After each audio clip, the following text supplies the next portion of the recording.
Telangana assembly budget సమావేశాలు నేటితో ముగియనున్నాయి. చివరి రోజు బడ్జెట్తో పాటు కృష్ణా జలాల వివాదంపై అసెంబ్లీలో చర్చ జరగనుంది.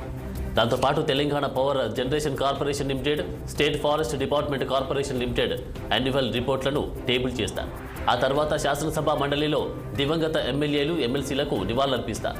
ఈ సమావేశాల్లో ప్రత్యేకంగా the cigarette and other tobacco products amendment బిల్ను సీఎం రేవంత్ రెడ్డి ప్రవేశపెడతారు. ఈ బిల్లుపై చర్చించిన అనంతరం సభ ఆమోదానికి కోరుతారు. చివరగా 2024-25 ఆర్థిక సంవత్సరానికి తీసుకొచ్చిన ఓటా నకౌట్ బడ్జెట్పై చర్చ సందర్భంగా సభ్యులు అడిగిన ప్రశ్నలకు డిప్యూటీ సీఎం రిప్లై ఇస్తారు. రిప్లై అనంతరం బడ్జెట్ ఆమోదం పొందే అవకాశం ఉంది. ఉదయం 10 గంటలకు ఉభయ సభలు ప్రారంభం కానున్నాయి.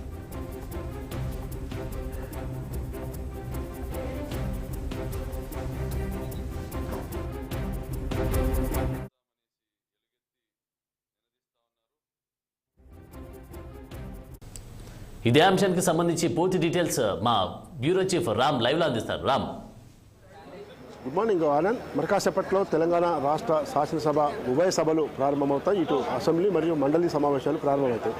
అయితే ముఖ్యంగా ఈ నెల 10వ తేదీన ఏదైతే ఉభయ సభల్లో ఇటు అసెంబ్లీలో రాష్ట్ర ఆర్థిక శాఖ మంత్రి డిప్యూటీ సీఎం బట్టి విక్రమార్క, మండలిలో రాష్ట్ర శాసనసభ వ్యవహారాల శాఖ మంత్రి శ్రీధర్ బాబులు ఏదైతే బడ్జెట్ ప్రవేశపెట్టారో ఆ బడ్జెట్ ప్రవేశపెట్టే దానిపైన ఈరోజు సభలో చర్చ ఉంటుంది. యాక్చువల్గా షెడ్యూల్ ప్రకారం బిజినెస్ అడ్వైజరీ కమిటీలో డిసైడ్ చేసిన ప్రకారం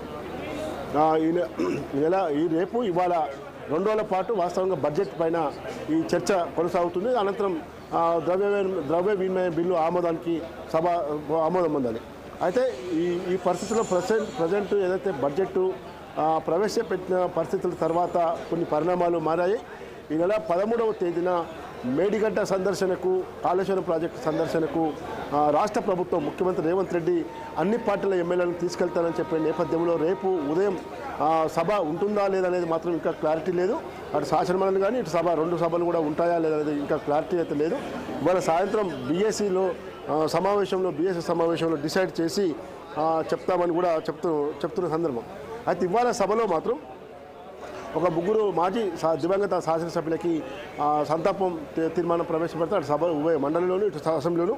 తర్వాత సికింద్రాబాద్ కంటోన్మెంట్ మాజీ ఎమ్మెల్యే మచ్చిందర్ రావు, తర్వాత నిర్మల్ మాజీ ఎమ్మెల్యే నర్సారెడ్డి, పెద్దపల్లి మాజీ ఎమ్మెల్యే బిర్దు రాజమల్లులకు ఈ 3 కూడా ఇటు అసెంబ్లీలోను అటు మండలిలో కూడా సంతాపం ప్రవేశపెడతారు. దానికంటే ముందు deputy CM Bhatti Vikramarka Telangana power generation corporation limited annual report, తర్వాత మంత్రి Konda Surekha Telangana state forest department corporation limited సంబంధించిన యాన్యువల్ రిపోర్ట్ను ప్రవేశపెడతారు. అయితే ముఖ్యంగా ఈరోజు సభలో మరొక ప్రధానమైన అంశం పైన ప్రభుత్వం శ్వేతపత్రం విడుదల చేసేందుకు సిద్ధమవుతుంది. అయితే ఈరోజు శ్వేతపత్రం విడుదల చేస్తారా, కేవలం చర్చ ద్వారా దాన్ని మళ్ళీ వాయిదా వేసి మళ్ళీ ఒక సపరేట్ ప్రత్యేక సెషన్ పెడతారా అనేది మాత్రం ఇటు ప్రభుత్వం నుంచి కానీ ఇటు అసెంబ్లీ వర్గాల నుంచి మాత్రం క్లారిటీ లేదు. ఏదైతే నిన్న సాయంత్రం ప్రజాభవన్లో కాంగ్రెస్ పార్టీ ఎమ్మెల్యేలకు, ఎమ్మెల్సీలకు, మంత్రులకు ముఖ్యమంత్రి రేవంత్ రెడ్డి, ఇరిగేషన్ మంత్రి ఉత్తమ్ కుమార్ రెడ్డి, తర్వాత డిప్యూటీ సీఎం బట్టి విక్రమార్కను కలిసి ముఖ్యంగా ఇరిగేషన్ పైన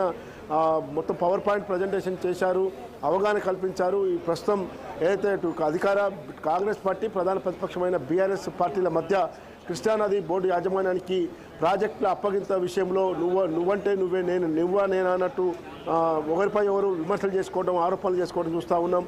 మరోవైపు నెల 13వ తేదీన బీఆర్ఎస్ పార్టీ ఆధ్వర్యంలో నల్గొండలో కృష్ణానది బోర్డు యాజమాన్యానికి ప్రాజెక్టుల అప్పగింతపై కృష్ణానది పరివాహక ప్రాంత జిల్లాల కార్యకర్తలతో భారీ బహిరంగ సభకు బీఆర్ఎస్ పార్టీ సిద్ధమవుతుంది.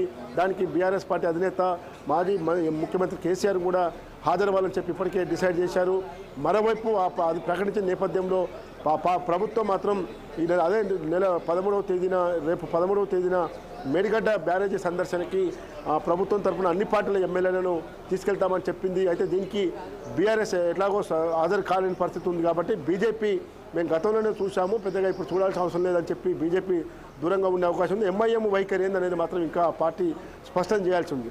అయితే ముఖ్యమంత్రి రేవంత్ రెడ్డి, మంత్రులు, ఎమ్మెల్యేలు, ఎమ్మెల్సీలు అందరూ వెళ్తారా, కేవలం మంత్రులు, ఎమ్మెల్యేలు, ఎమ్మెల్సీలు మాత్రమే వెళ్తారా అనేది మాత్రం ఇంకా క్లారిటీ లేదు. ఏదేమైనా రేపు అసెంబ్లీ ఉంటుందా లేదనేది మాత్రం ఇవాళ ఈ సభ అనంతరం జరిగే బీఎస్సీ సమావేశంలో డిసైడ్ చేస్తారు.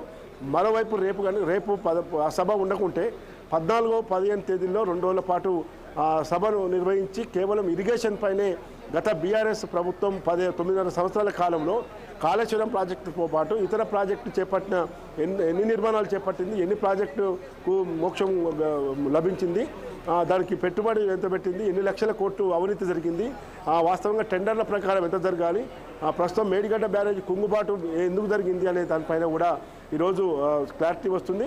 ఈరోజే దానిపైన మొత్తం సభలో చర్చిస్తారా, మధ్యాహ్నం తర్వాత లేదు ప్రత్యేక సెషన్స్ 14-15 తేదీలో ప్రత్యేక అసెంబ్లీ సమావేశాలు పెట్టి చర్చిస్తారనేది మాత్రం అసెంబ్లీలో ఈరోజు బీఏసీ సమావేశంలో డిసైడ్ చేస్తారు. ప్రస్తుతం మొన్న జరిగిన బీఏసీ సమావేశంలో రాష్ట్ర గవర్నర్ ప్రసంగం అనంతరం జరిగిన బీఏసీ సమావేశంలో మాత్రం ఇవాళ రేపు 2 రోజుల పాటు బడ్జెట్ ఏదైతే 2024-25 మధ్యంతర బడ్జెట్ ఏదైతే ప్రవేశపెట్టారో దానిపైనే ప్రధాన చర్చ ఉంటుందని మాత్రం ఇప్పటి వరకు ఉన్న సమాచారం. ఆనంద్. ఓకే రామ్, మరి యొక్క సెషన్కి సంబంధించి చివరి రోజు కావడంతో మరి మాజీ సీఎం కేసీఆర్ వచ్చే అవకాశం మనకు కనిపిస్తూ ఉందా? చివరి రోజు సమావేశాలు కాదు ఇవి, ఇంకా డిసైడ్ కాలేదు.